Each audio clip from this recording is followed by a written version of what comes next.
پہاڑی زبان میں اپڈیٹ سنیے۔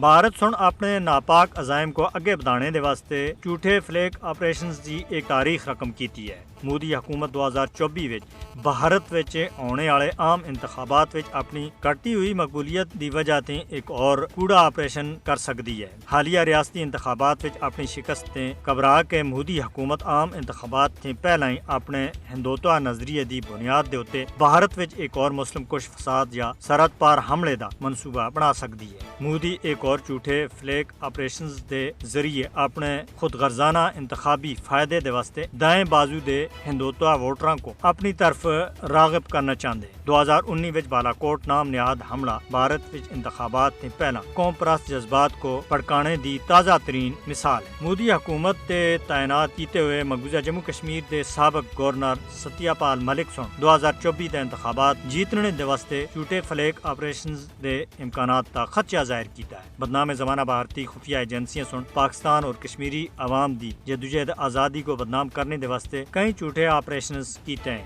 سمجھوتہ ایکسپریس دھماکہ پٹھان کوٹ اوڑی اور جموں وچ بھارتی ایئر بیس تے اوتے حملہ ماضی وچ بھارت دی طرف تے کیتے گئے جھوٹے فلیک آپریشنز وچ ہوئے۔ مودی جھوٹے فلیک آپریشنز اور بے بنیاد پروپیگنڈے دے ذریعے کشمیری عوام دی جدوجہد آزادی کو دہشت گردی تھیں جوڑنے دی ناکام کوشش کر رہا ہے۔ کشمیری عوام دی حق خود ارادیت دی جدوجہد اقوام متحدہ دے چارٹر دے عین مطابق ہے۔ مودی ایک اور کوڑا آپریشنز کر کے پاکستان اور تحریک آزادی کشمیر کے خلاف اپنے ناپاک عزائم وچ ناکام ہو سی۔ دنیا کو سمجھ لینا چاہیے کہ فسطائی مودی حکومت عالمی امن دے واسطے بہت بڑا خطرہ بن چکی ہے۔